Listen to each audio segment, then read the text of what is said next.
theyeshiva.net. Okay, we're now going to continue with the Gemarah, and I want to welcome everybody who's joining us here from close and far, and today we're all close, and we're up to Masechta Megillah Daf Tazayin Amud Aleph. I'm going to begin today's class with a very interesting insight by the Rogatchover Gaon. The Rogatchover Gaon was Rabbeinu Yosef Rosen, the author of Tzofnas Paneach, who passed away in the year Tofresh Tzadik Vav. Yud Aleph Adar was Tainus Esther, I think, that year. Tainus Esther, Muktam, Yud Aleph Adar, Tofresh Tzadik Vav, 1936. And he was known as the Sar HaTorah, one of the greatest Torah giants, not only of his generation, but of many generations. Asks the Rogatchover Gaon a question. Somebody asked him this question. We learned in the Gemarah that if you remember that when Haman was leading Mordechai on the horse through the streets of Shushan, when was this? We learned this was on the second day of Pesach, on Tezayin Nisan. That's when he led him on the horse. Yeah. And they went through the street where Haman's house was, and Haman's daughter was on the roof. And she sees the royal horse and the royal garment, and she naturally assumes that her father is on the horse. She also assumes that Mordechai is directing her father. Mordechai has the reins, and he is the one who's giving honor to her father Haman. That's what she assumes. So she takes the otzitz of the Beis HaKisei, she takes the earthenware pot that was used for the human excrement, and she pours it on the person who is leading the horse, who she thinks is Mordechai. In reality, it's Haman. He lifts up his eyes. The Gemarah says she falls off the roof to her death. And that's why it says Haman came home, Avel v'chafurish. He was in Avelus. He was in grief, in mourning, and his head was covered. He was in grief because of his daughter's death, and his head was covered because of the filth that she poured on him. So somebody asked the Rogatchover Gaon, it should have said Chafui Rosh va'avel, not Avel v'chafui Rosh. Because what happened first? What happened first is her head was covered with filth. His head was covered with filth. And then she jumped. So first he was covered with filth, and then he became an Avel because his daughter died. She killed herself, or she fell from the roof. So why does the Megillah say V'Haman nitchaf al beisei Avel v'chafui reish? It should have said V'Haman nitchaf al beisei chafui reish v'Avel. Interesting question. Avel should have come second. You understand the question, right? First he was covered with filth, and then she died. So the order is he came home chafui reish and then Avel. Not first Avel, first an Avel and then chafui reish. So the Rogatchover Gaon gave the following answer. And he said, we find in halacha a very interesting distinction between somebody who throws a rock, who throws a keli. Let's say I take a crystal bowl, your crystal bowl, and I throw it off the roof. So the halacha is that the moment I throw it off the roof, mana tvira tavar. If you come now and you take a bat, and as the crystal bowl is flying down, you break the vessel.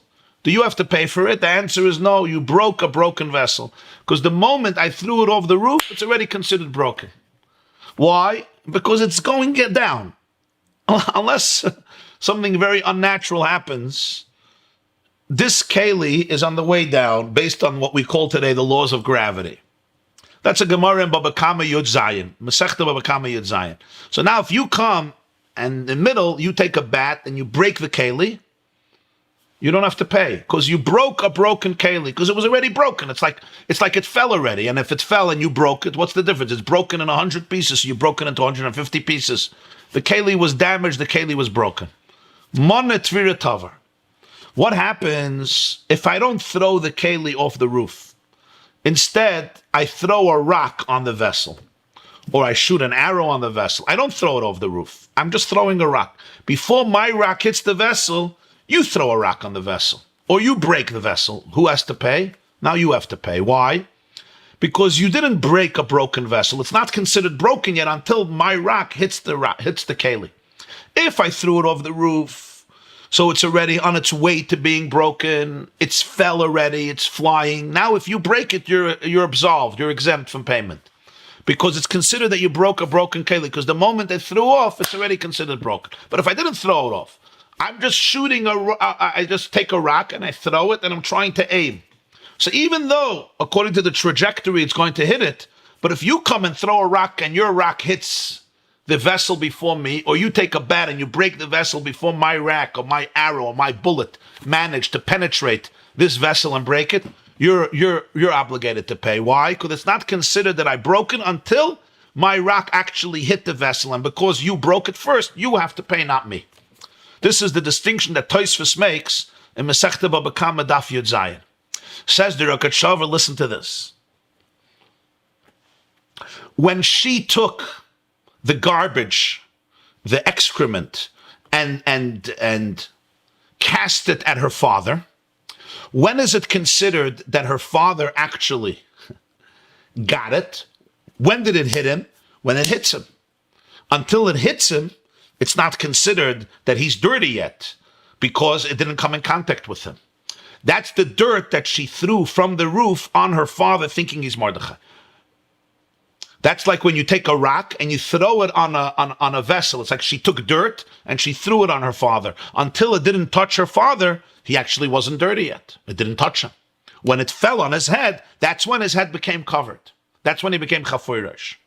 What about regarding herself? When she throws herself off the roof, so it's like when you throw a vessel off the roof. Right when you throw the vessel off the roof, it's already considered broken. Right when she fell off the roof, she was considered dead already, even before she fell. So the Rosh said, that's pshat. She threw the garbage. Immediately, she recognized that this is her father. Immediately, she recognized that this is her father.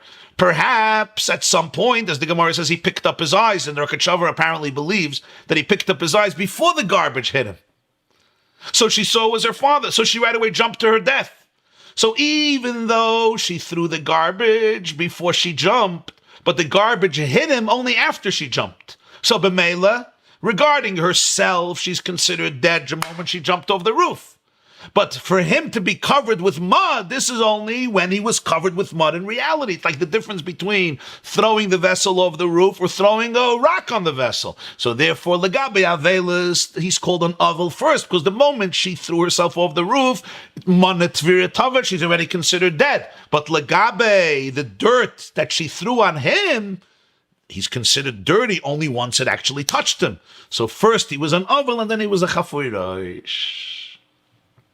Now, did Rosh mean this literally as the pshat, or just more like a humorous, anecdotal, maybe Purim Torah? That I don't know, because you could ask a few questions. Number one, when you learn the Gemarah, it does seem like Haman picked up his eyes after the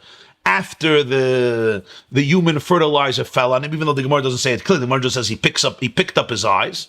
But that would be the literal interpretations. That would mean that the dirt hit him before she fell, before she went off the roof, number one. Number two, the question is, can you really say that about Avelis? Can you really say that when somebody jumps off a roof, chas v'shalom, even before they fell, they're considered dead from the moment that they jumped off, and that's when the Avelis begins, not the moment of death, would be a big novel chiddush to say.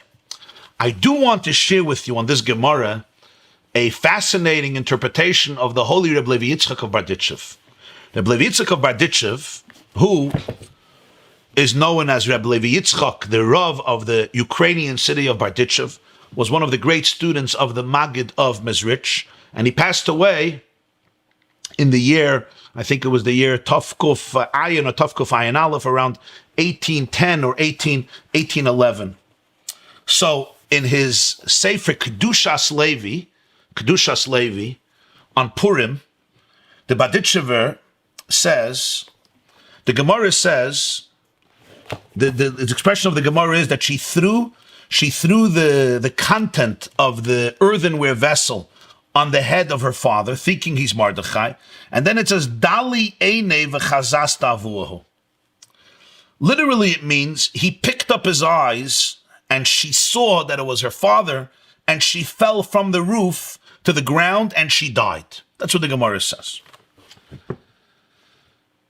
The Berditchever says, interesting, Dali Eine is not referring to Haman, it's referring to her. So you have to read it eineha, I guess. She lifted up her eyes. That's how he understands it. She lifted up her eyes. That's how he explains it. Which, by the way, it fits very beautiful with the Rogatchover. That this has nothing to do with Haman lifting up his eyes after the garbage fell on him and then she fell. No. It could be she threw it and then she right away realized it was Haman and then she fell off the roof. It says he picked up his eyes. So we learn usually it means Haman picked up his eyes, but the Berditchever says it means she picked up her eyes. And he says if she was on the roof, why would it say she picked up her eyes and she saw that it was her father? It has to say she lowered her eyes and she saw it was her father. Before that, she wasn't looking so well. Then she threw the garbage and she lowered her eyes, to look down and look well, and she saw it was her father. And I guess he doesn't understand the Gemarah to mean that she threw the garbage on him, and then when it fell on him, he looked up. Perhaps it was so much that fell on him, he couldn't even look up. I don't know.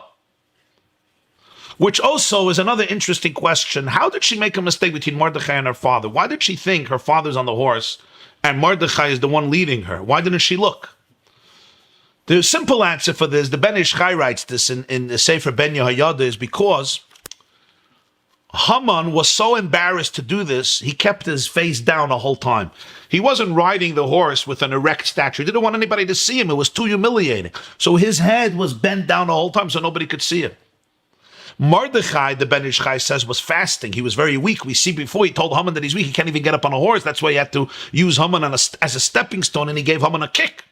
So Haman was also weak, so he was also bent over. So therefore, it was very hard to see the difference between Mordechai and Haman. According to this, Dali Eine may not mean that Haman picked up his eyes. The Berditchever learns that it means she picked up her eyes.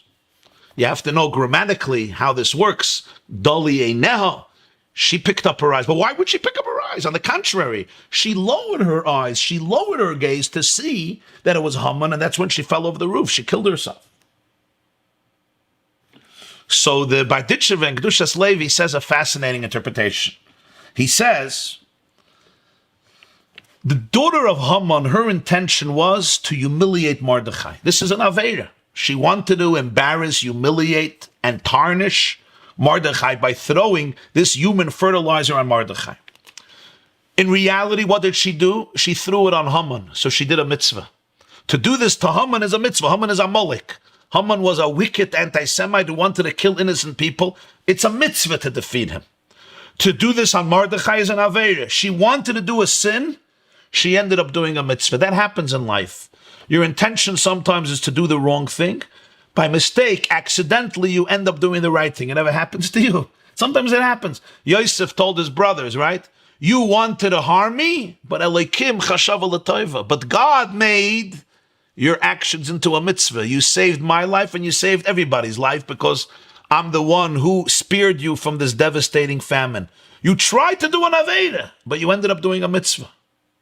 Says the Berditchever, when a person does something, and then he wants to know if what he did was good or not. Sometimes you're not sure, you're ambivalent. I did something and I'm not sure, was it the right thing or the wrong thing? So he says, always look what happens to you afterwards. If your mind is elevated to a higher place, your seichel is oila l'mayla, meaning your consciousness feels more in touch with God, with truth. You feel good about yourself, you feel positive, you feel holier, then you know that you did a good thing. If not, not. Sometimes you have to see how you feel afterwards, an hour later, a half an hour later, 2 hours later. If you regret it and you feel debased, you feel depraved, it was the wrong thing. If you feel elevated and inspired and more in touch with truth, it was a good thing. Says the Berditchever, the daughter of Haman tried to do an Aveira, but in reality, she did a mitzvah. She embarrassed Haman, she humiliated Haman, she made Haman dirty, she made Haman feel defeated. So what happens? Dali Eine. Her eyes were lifted up.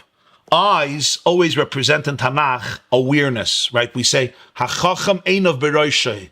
The wise man has his eyes on his head, meaning he has vision. The sages are called Einei Ha'eda, the eyes of the community, the vision. She picked up her eyes means her vision was uplifted. Her mind was uplifted. Her awareness was uplifted, because that's what happens after you do a mitzvah. And she did an amazing mitzvah, even though her intention was to do a sin. So he says she lifted up her eyes, meaning her whole consciousness was uplifted. Her mind, her awareness was uplifted. So what happens next? She falls off the roof and she dies. Why? Because that moment she separated herself from Sitra Achra, from unholiness, and therefore she died. Her life force was connected to Haman. The moment she separated herself from Sitra Achra, so now she had to die because her life force was connected to the evil of Haman, and she cut off her source of oxygen, which was unholiness. She went to the world of holiness through this mitzvah. She picked up her eyes. Automatically, she cut her source of life, her sign of life, and this was the greatness of the daughter of Haman. The greatness, and it could be it's connected to the fact that the Gemarah says, "Bnei banav shel Haman lamdu Torah b'bnei Brak." You have descendants of Haman who not only came to Judaism, but they learned Torah. Maybe it's connected to this, because at the last moment she separated herself from the world of unholiness to the world of holiness. Through that itself, she passed away. She fell off the roof because she already had no way to nurture life from the source of unholiness. That's one way he interprets it. Another way to interpret it is, or maybe she didn't want to do this mitzvah, and therefore she died. In other words, this was so horrifying for her, and therefore she died. That's another way of interpreting it. Al kol panim, this is what happens when Mordechai passes the house of Haman. His daughter makes this mistake, and she ends up dying in the process as well. Okay, let's take questions if there are questions. 845-777-4747. You can text your message. Was she not already dead when the thought came to mind, because she proposed to make one unclean with intent? I don't understand. Was she not already dead when the thought came to mind, because she proposed to make one unclean with intent?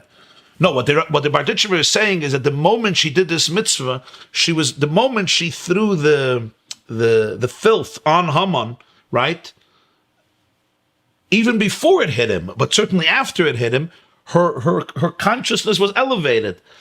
Her kind was elevated to Kedusha. So she detached herself from Sitra Achra, so that's why she died. She fell off the roof and died. He's giving a spiritual reason for the physical mechanism, for the physical mechanics of what happened. He's giving a spiritual reason for it. Maybe you can say that the Rakachava's Shitta was an according to Cheftze and Gavra. The Keli is a Chefetz, and the daughter is the Gavra. Please take it from here.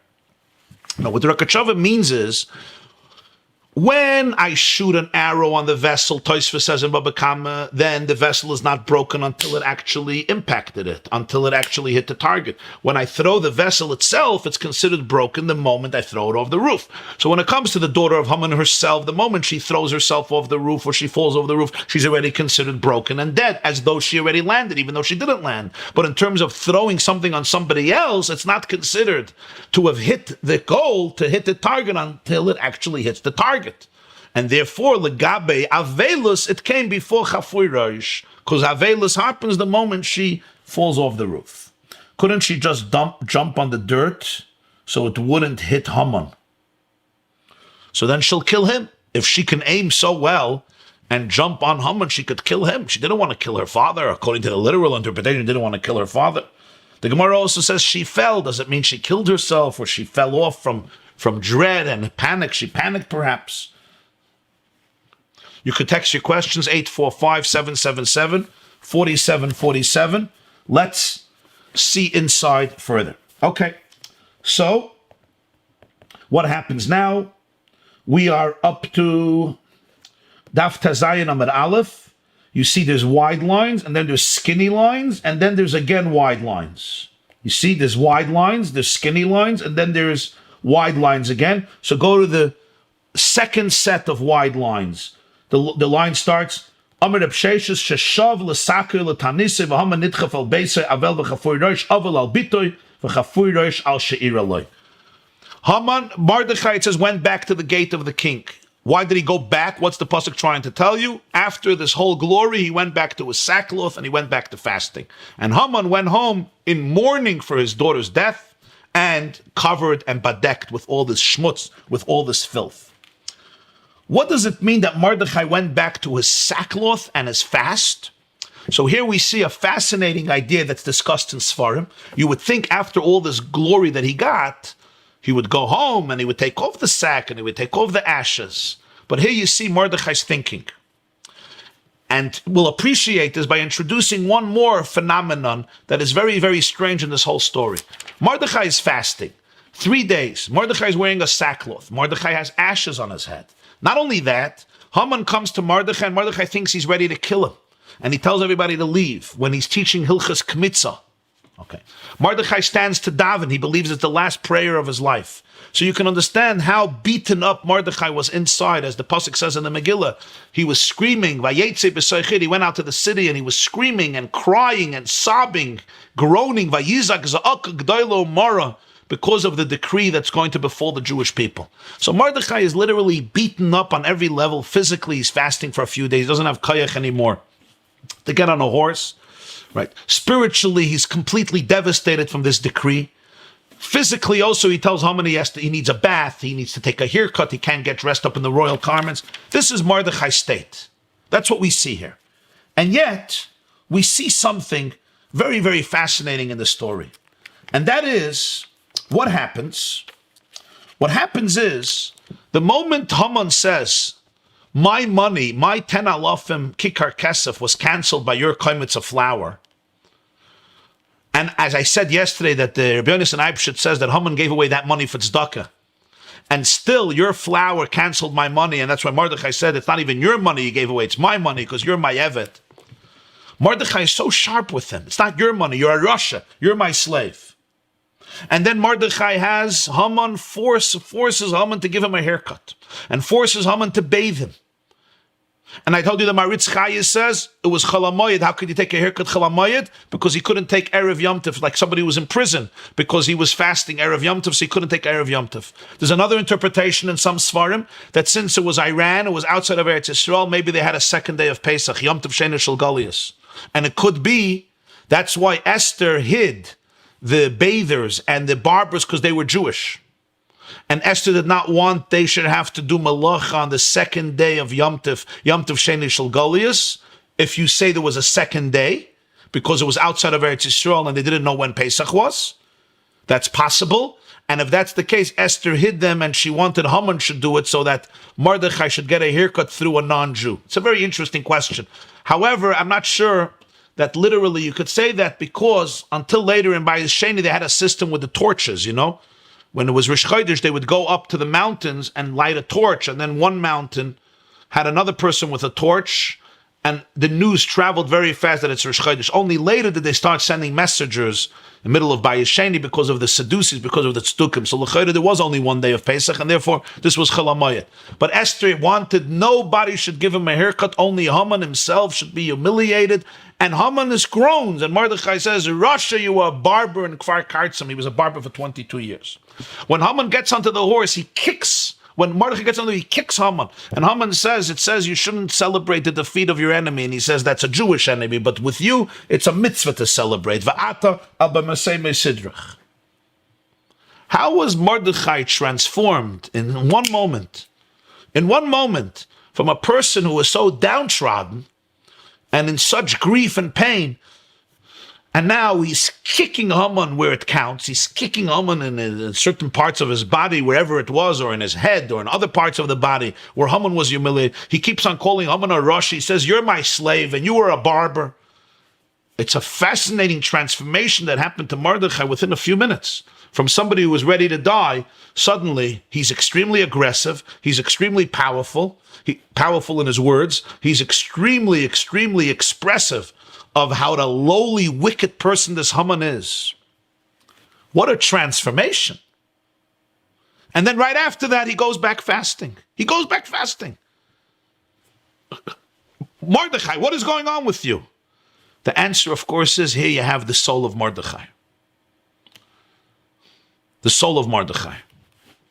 And I think the best way to express it is, we say in Keil Adar, in a Shabbos morning, we speak about the luminaries in the heavens.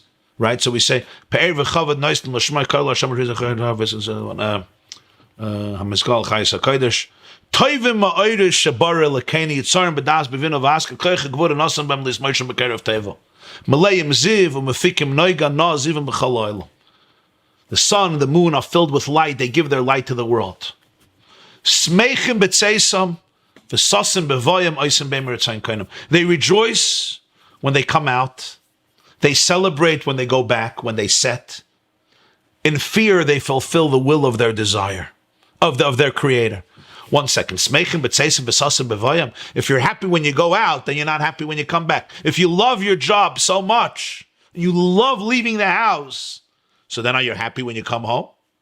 If you love going somewhere and you're so happy to leave, great. So then why are they happy to go back? Which one is it? If you hate your job, you don't like going, but you like returning. If you love your job, you love going, but you may not love returning. Here it's smeichim b'tzeisam v'sasim b'voyim. They love leaving and they love coming back. How? It's two opposite experiences. The answer is oisim be'emer etzayin kainam. Because their deepest commitment, their deepest joy is, their deepest awe is the will of their creator. Hashem now wants me to come out, I go out. Now he wants me to return, I return. Smeichim b'tzeisam v'sasim b'voyim. I celebrate leaving and I rejoice returning. Why? Oisim be'ema ritzayin kainam. Because I am a servant of God. Like I spoke previous days, Ona Hashem ki ani avdecha. Ona means to where, la'on, to where. Like would it say, la'on Hashem, to where? Where do you want me to go? Ki ani avdecha. This was Mordechai HaTzadik. So therefore, Mordechai saw the Gemarah, and he understood that the ultimate Gemarah didn't come from Haman and Achashverosh, it came from heaven. And that's why he understood the call of the hour is to do tshuva and to daven and to fast. And all the Jews should rebuild their relationship with God. That's the first and foremost thing. Yes, you have to do ishtadlus, you have to send Esther to Achashverosh, but that's the key. Suddenly he saw now that the will of God is that Haman should take him through the streets of Shushan, and that the glory of Mordechai as a Jew should be revealed in Shushan. So Mordechai immediately got into that mode. It's not a transformation, he became a new person. He was the same person. Before that, he was doing the will of God, and now he's doing the will of God. A moment ago, it was about fasting and crying and davening and teaching Hilchas Kmitzah, and now it's about giving Haman a kick. And now it's about telling Haman who he really is and putting him in his place. God wants me to be on the horse and Haman to lead the horse. Haman has to be put in his place. He told Haman, you're an Evet. He told Haman, let's face it, 22 years you were a barber. Don't groan on your fate. You're allowed to be a barber now also. It's not beneath you to be a barber. You're not this great prime minister. You're a simple barber who got himself this high position. Let's remember who you are. He gives Haman a kick. The moment the glory is over, what does Mordechai do? He goes back fasting. The Gemarah is not over yet. Haman is alive. Achashverosh is alive. There's still a decree on the Jewish people. Achashverosh and Haman gave him kavod. That doesn't impress him. A Yid wird nicht nispal from the kavod of a guy. A Jew doesn't get nispal from the kavod that a Gentile, Achashverosh and Haman say, gave me kavod. Very nice. Mordechai gets nispal from one thing, from the creator of the world. And the decree is still there. So Mordechai goes back to fasting, and Mordechai goes back. Shav l'sakay l'tanisoi. Oisim be'emer etzayin kainam. That's Mordechai. And when did this happen? So it happened the second day of Pesach, Tezayin Nisan. And of course, if it was the third day of the fast, we understand why he went back fasting. The first day was Yudala, the second day was Tesvav, the third day was Tezayin. So the Gemarah Vayikra. Any questions? Let's take questions. 845-777-4747. Couldn't we answer the Avelis? The reason it says Avel first, since it transcended the Chafui Rosh. You could say the reason it says Avel is because it's more important. More important than he was physically dirty is that he was in Avelis. That's true. That's true. Haman nitchafel beisei Avel v'chafui Rosh. That's true. You could say that. You could say that. However,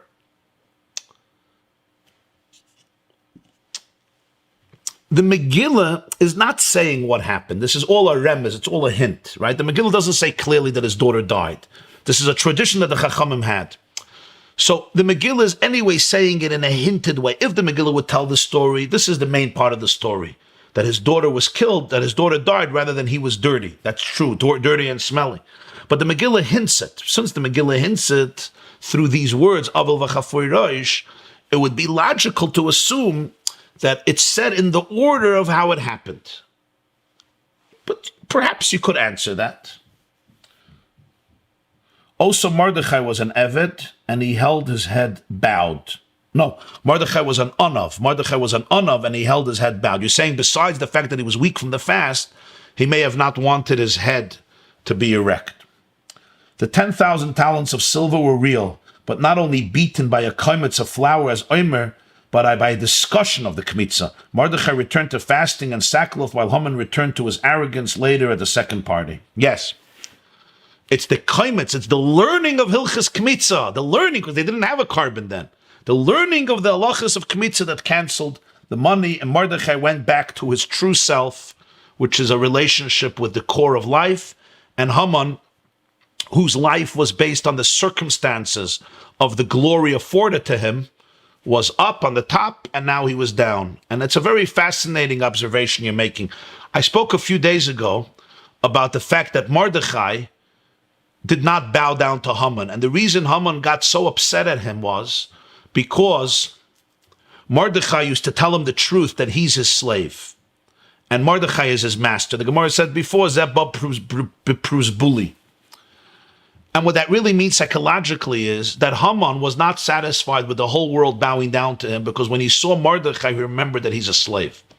And when you believe inside you're a slave, then all the glory you receive does really nothing to you, because it's like a bottomless pit, because essentially you're a slave. What does that mean psychologically? Essentially, you don't have real confidence. You don't have real security.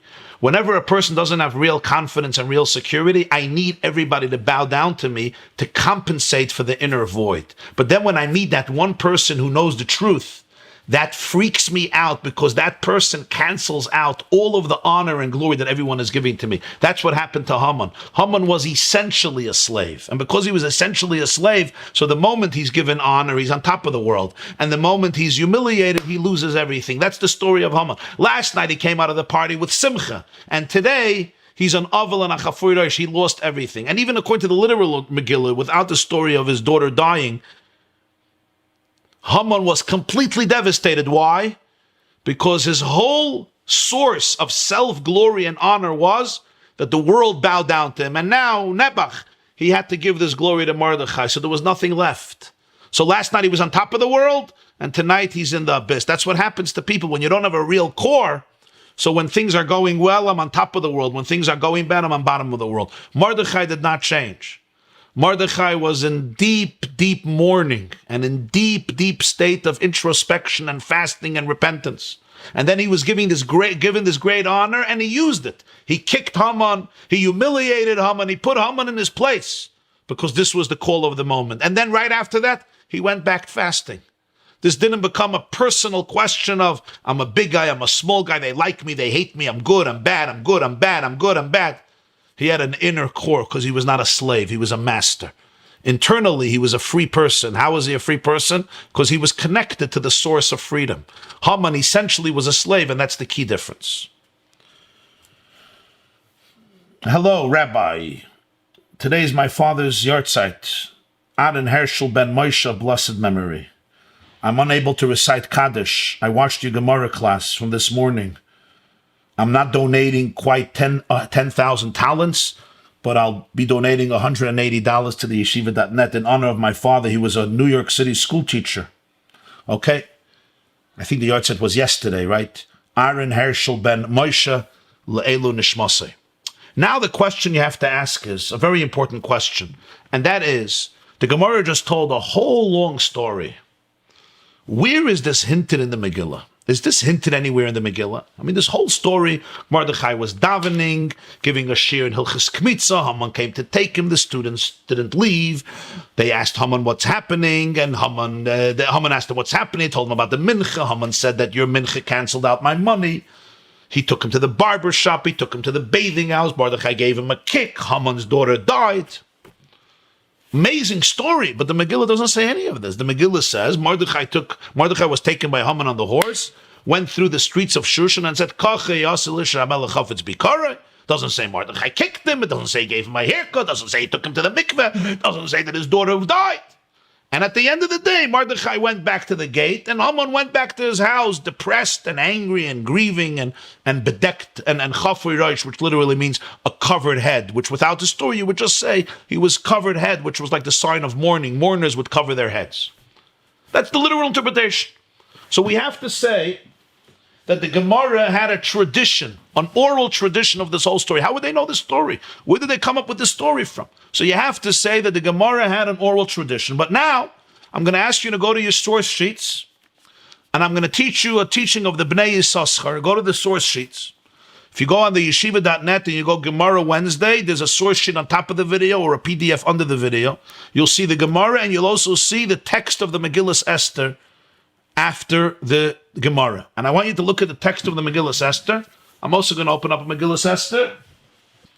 Excuse me, I'm also going to open up a Megillah Esther.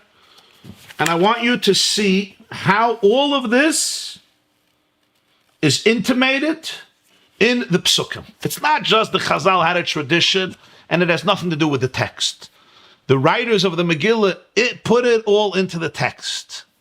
And this is a teaching of the Bnei Yisachar. And I'm going to ask you to take a look. Okay. Vayikra Haman. Megillah Esther, Perek Vav, Pasuk Yud Aleph. So open your source sheets, Megillah Esther, chapter 6, verse 11. Okay. What does the Pasuk say here? Vayikra Haman es halavush ve'es hasus. Haman took the garment and the horse. He dressed up Mordechai with the garment. He took him on the horse in the street. This is what the king does to somebody he wants to honor. This is the one pasuk on which the Gemarah built a whole story. It's not just Haman took the garment. Haman went to Mordechai, he was giving a shear.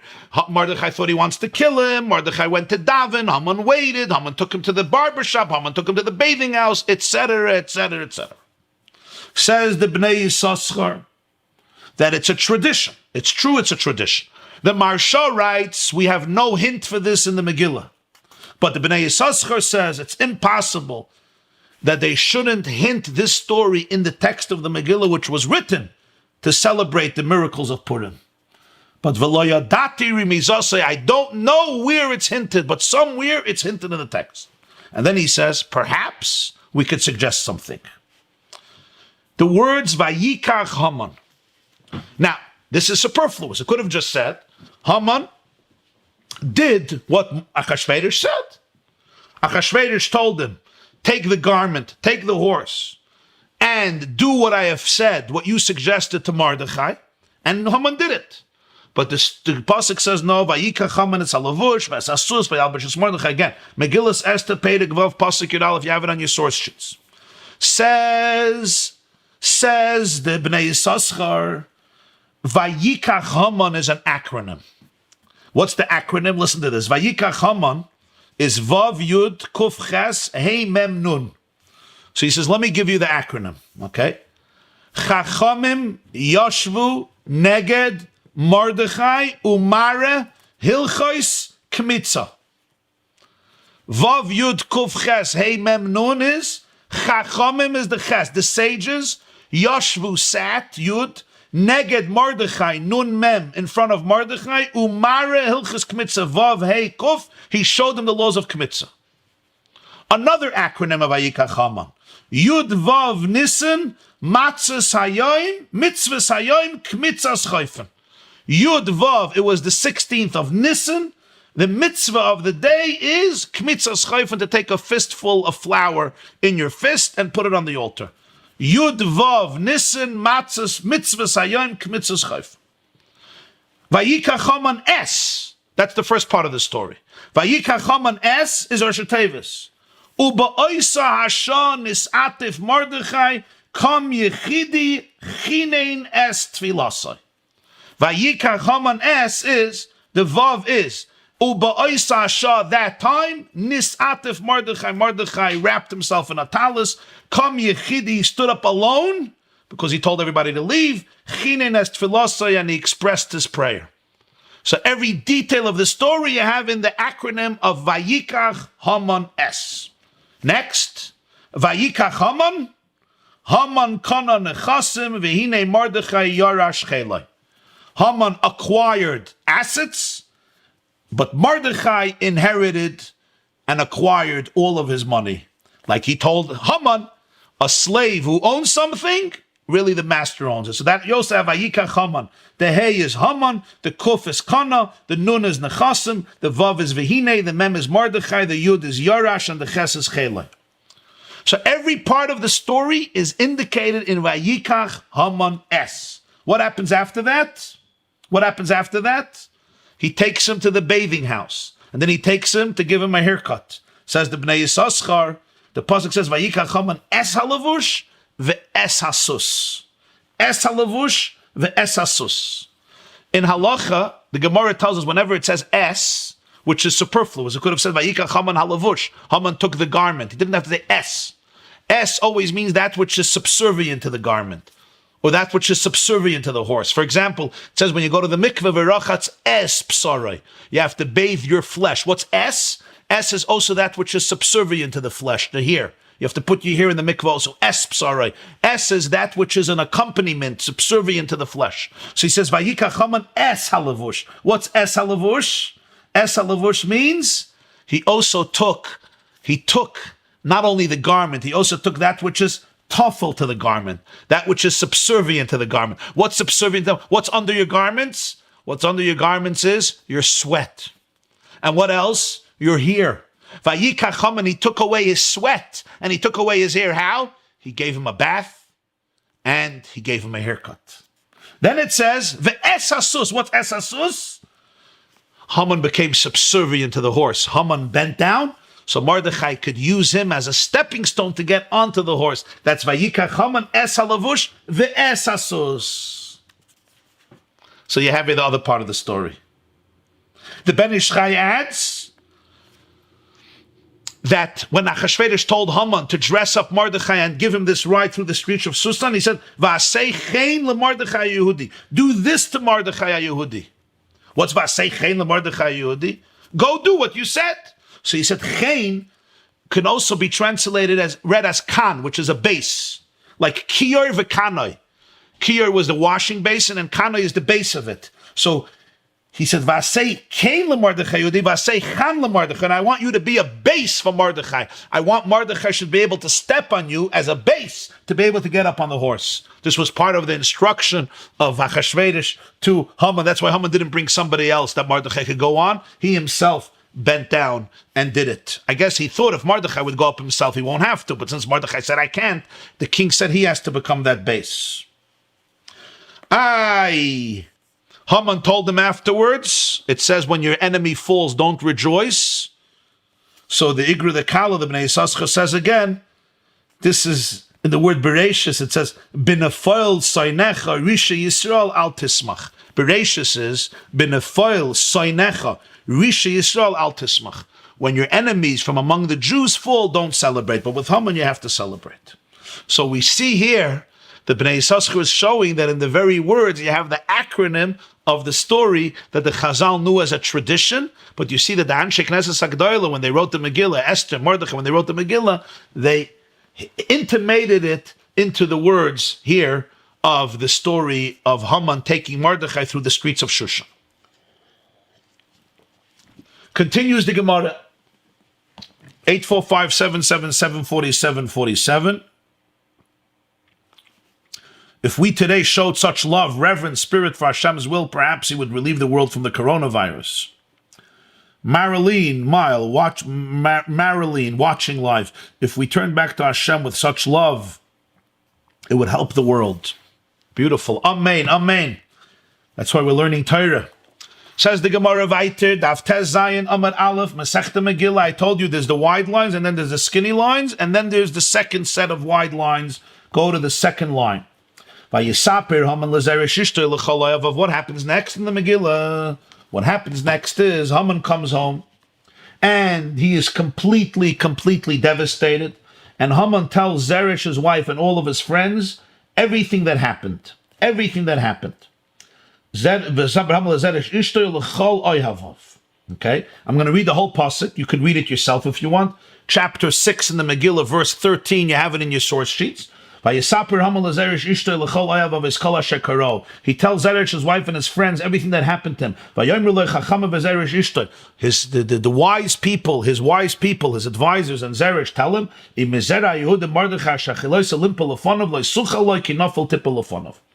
if Mordechai comes from the Jewish people and you began falling before him, you began being defeated in his presence, you will not prevail. You will ultimately fall before him. That's what they told Haman. Of course, right after this, they come from the king's palace and they rush Haman to the party, because remember, Esther made a second party and it's time for Haman to come to this party. So as they're talking, the servants of the king come and bring Haman to the party that Esther made, and that's the conclusion of chapter 6 of the Megillah. Says the Gemarah, a fascinating thing. Kari luhu oyhavav, v'kari luhu chachamav. It's interesting. The beginning of the pasuk, the Megillah calls them friends. At the end of the pasuk, they're called chachamim. What happens? In the beginning of the pasuk, it says Haman told Zeresh, his wife, and all of Oyavav. Oyavav means all of the people all of his beloved ones, all of his friends. What happened? And then in the answer, it should have said his friends, and Zeresh responded. It doesn't say his friends. It says his chachamim. What happened? Karilu Hayavav, Karilu Chachamav. Amar Rabbi Yochanan says, Kol ha'omed var chachma afilu b'umas ha'olam nikra chacham. When somebody says something of wisdom, no difference where it comes from. Could be a Jew, can also be a Gentile. The Torah calls this person a chacham. There's a famous medrash, Chachma yesh b'goyim tamin. Torah yesh b'goyim al tamin. The fact that there's chachma in the world among Gentiles, believe it. Somebody says something wise among the nations of the world, he is called a chacham. And that's where they're called chachamim. That's where they're called chachamim. Why are they called chachamim? Because they said advar chachma, something very wise. What was the wise thing they said? If Mordechai is a Jew and you started to lose the war, you're going to lose completely. I also saw another interesting interpretation. The Sfas Emes, I think, says this. In the beginning, they were friends. Later, they became chachamim. You know, very often, your friends are conditional friends. When Haman was riding high, he had a lot of friends. They loved him. Suddenly, they heard everything that happened to him. Now they became advisors. They became chachamim. What a beautiful interpretation. In the beginning, Haman comes home. They still don't know what happened to him. Oh, we're your friends. We love you. We're your best friends.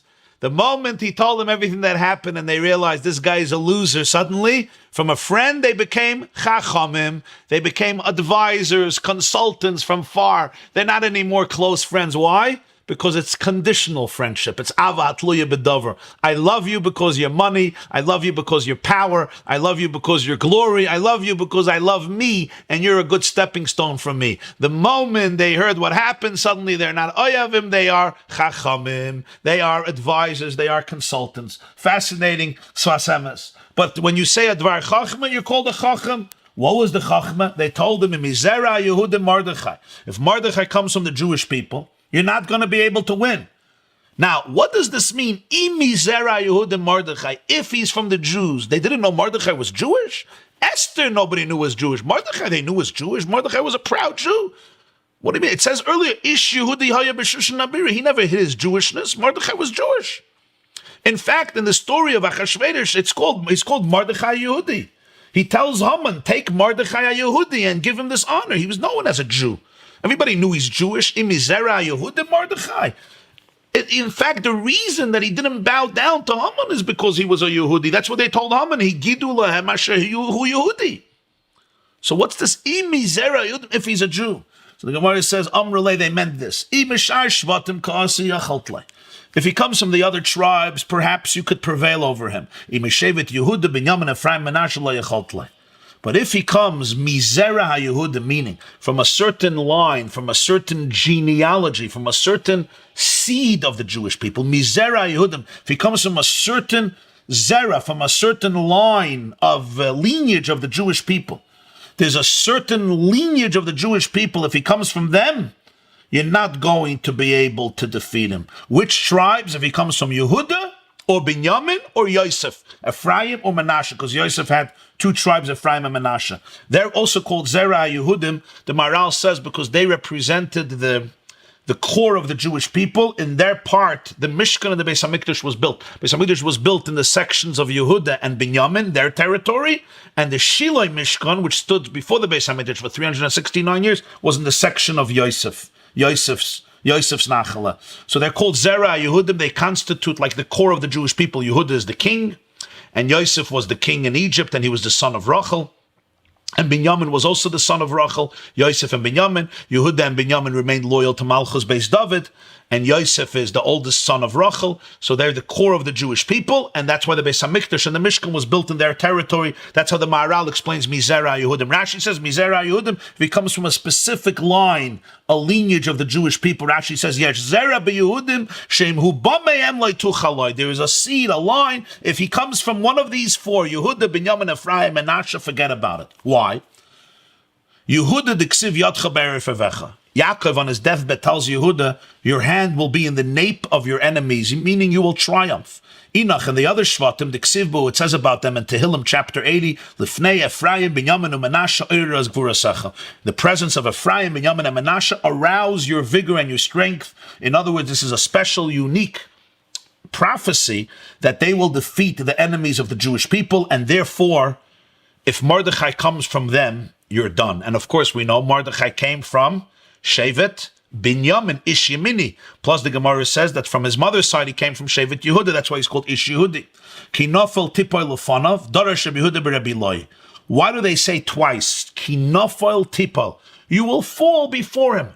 Falling, you will fall before him. Shtei nefilos halal ulama. Why twice? Amrullah, they said. Umezu meshula la'afra meshula la'kechavim. The Jewish nation is compared to earth. They're also compared to the stars.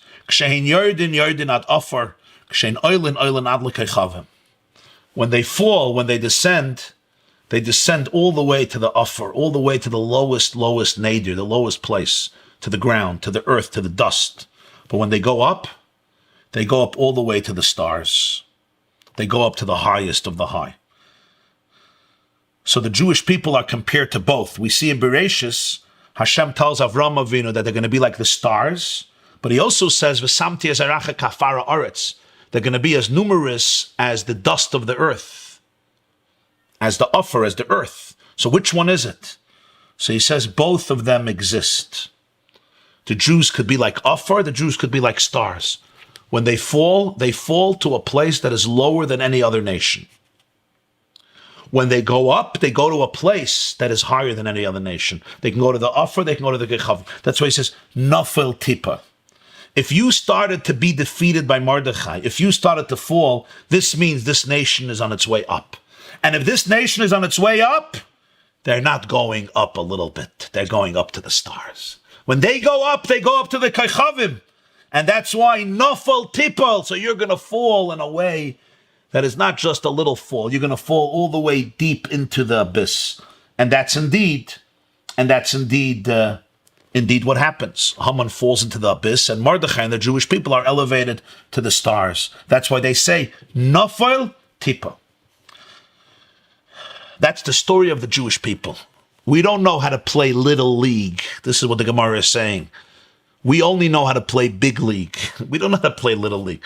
Either the Jews go down to the Offer, or the Jewish people go to the Gechav. You also see it in terms of the psychology of the Jew. The Jew is a revolutionary. Either he go up all the way. They don't know how to be neutral. They don't know how to play little league. Either they go up to the stars, they go up to the earth. And also in terms of Jewish history. Either Jewish people become downtrodden and rejected and experience a fate that is unique to the Jewish people. We call it anti-Semitism, we call it auto-de-fe, we call it pogroms, we call it Holocaust, we call it genocide. And the Jewish people, because of that, are oila ad l'kechav. In other words, the energy that they represent in the world, the strength they represent in the world, is infinite. It's like addiction, if I may. Addicts are the most spiritual people. When they go up to the stars. When they go down to the Offer. Why? There's so much energy. If there's no positive outlet, they become the most self-destructive people. If there is a positive outlet, they go to the sky. They go to the stars. Literally, they dance till the stars. I once said, a Jew, imagine Mozart growing up in a house without a piano. The genius would come out, but not in music. He would climb walls or do other things. It would probably be destructive. Every Jew is a little Mozart. Every Jew is a little Mozart. The piano of the Jewish people is Torah. If he has the Torah, he can go to the stars. If not, the genius is there, the creativity is there, the power is there, but it ends up in the offer. So this is true on every level, historically, politically, spiritually, religiously, and psychologically, individually and collectively, in terms of ourselves, in terms of our relationship with the world. Nafal tipel, Mordechai is going up, Haman, he's going up to the stars. He's not going up a little bit. What's the next scene, the next pasuk? The servants of the king came, and they rushed. Avhilu means they were in a rush to bring Haman to the party. This teaches us they didn't just bring him. They could have said they brought him. They rushed him. They brought him with tremendous haste, which of course means, as Rashi says, he didn't have a chance to bathe from all the garbage that was on him, from the excrement that his daughter poured on him. He did not have a chance to do it because Vayavhilu. And it's interesting because in the first party it says Maru es Haman. Right? Achashverosh said Maru es Haman. Rush Haman to come to the party. That's the first one. The first one. He said Vayomer HaMelech Maru es Haman Peirikei Postake. Here it says Vayavhilu. Yavhilu is there was dread, there was panic, there was hysteria, like Behola. It was very, very heavily rushed. Why? So the Gemarah is saying this, how the Marsha understands that Haman was actually in a state of fear because he was showing up with such filth, with such dirt. He was in a state of fear. The Gemarah doesn't explain why it's important that Heviyu Behola, but you don't show up to the king, so maybe this already was the beginning of the end. That's why the Megillah says Vayavhilu and the Gemarah says Melamed Sheviyu Behola. I also saw another very interesting interpretation, and that is when they told him, Imizera Yehudim Mordechai Shechelosel Limpel Lefonov Lesucha Lekinofel Tipper Lefonov, they were saying something psychologically very deep and all too true. If Mordechai is a Jew, literally means if Mordechai is a Jew and you started to fall before him, you won't be able to prevail, you will fall and fall. There's an interpretation that they said to him, if Mordechai is a Jew, we'll give you advice. Surrender completely and I'll have compassion. Jews are Rachmanim, Baishanim, and Goim Lechasadim. They told Haman, we know the Jews, they're soft. At the end of the day, they're not the cruel people. This is what they understood. If you will completely fall before Mordechai, you will surrender and submit to him and plead for his compassion and forgiveness, I'm telling you, he will forgive you. Don't try to fight him. Surrender and beg for mercy, and he'll forgive you. That's how the Jews are. They forgive their worst enemies with the hope that there'll be peace. And Mordechai Haman would have done this. But Vayavhilu, they rushed to the party. There was no time for him to go to Mordechai. And this itself was part of the Yeshua. Another interpretation is, it says that Mordechai didn't bow down to Haman because Haman made himself a god, and perhaps he wore pagan pagan idols and symbols of deification. But if Haman was rushed, he couldn't put on these things. Remember when Esther came to the palace the first time, it says when she came into the room, the foyer, it was filled with pagan deities and the Shechina went away. She said, Keli, Keli, lama azaftani. But now, if Haman is gone, that's why Esther brought Achashverosh to her place in the palace, so it's a place without slumim, so the Shechina won't have to leave. But if Haman comes, he came to the first party, he came with his slumim, again the Shechina left. But now he comes in a rush, he comes without his slumim, so the Shechina would not leave. That's another interpretation. The Chassam Sofer says, the idea why Haman was rushed and why this is so important is because, if not, you should have had a little seichel. You prepared a tree to hang Mordechai on it. He prepared a tree to hang Mordechai on the gallows. After you see what Achashverosh did for Mordechai, go get rid of the tree. This will anger and enrage Achashverosh when he finds out what that's. But he was in such a rush, he didn't have a chance to do it. And indeed, that spelled his end. Questions. How did Haman's daughter die? It's only 1 floor tall. How do you know that it was 1 floor tall? I don't know that it was 1 floor tall. Maybe it was much higher. I don't know. Jared from Pittsburgh, Pennsylvania. My question. You said Mordechai said it was a mitzvah to rejoice over the downfall of his enemy. I noticed in current events when Iranian General Soleimani was taken out by the U.S. military, Jewish people were afraid to celebrate their downfall. Isn't the principle the same, though? A mitzvah to rejoice. Yes. When a person like Soleimani or a similar person who wants to murder innocent people is taken, there is a reason to celebrate, no question. Moshe, the friends became wise. The Chovos HaLevavos says it's okay to study books from non-Jews that are based on true wisdom. Pirkei Avos talks about conditional love. Yes, indeed, very, very, very true. My dearest friends, we are going to stop here, and we will continue our class Be'ezer Hashem. Tomorrow morning, I want to invite everybody tomorrow morning to come learn at 8 o'clock, followed by the Gemarah Shir at 9. And God willing, we will have tomorrow afternoon, 4 o'clock p.m., a special children's program. Children can ask all their questions. They can text them to 845-777-4747. 845-777-4747. You can text them already before the program. Tomorrow at 4, I hope to see all of your children, all of your grandchildren. You could send the link. It's on theyeshiva.net. We have a special children's program tomorrow at 4. It's going to be on the yeshiva.net playing live. And again, they can text their questions to 845-777-4747. I wish you a beautiful day, a meaningful day, an inspiring day. My love and blessings. Stay healthy. Special day of prayer today, Erev Rosh Chodesh Nisan Yom Kippur Katan. We pray to Hashem that He heals all those who need a recovery. B'karev mamash, brings healing to our people, brings healing to the elderly, to all of the ill, brings healing to humanity and to our planet. And a good chodesh, a lichtige chodesh, a freiliche chodesh, kosher na freiliche Pesach, psuris toivus, tamid kol hayamim, may we be zoiche to the geula shleima b'mheira b'yameinu. Amen. Have a wonderful.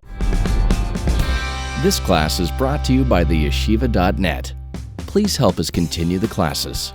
Make even a small contribution at www.theyeshiva.net/donate.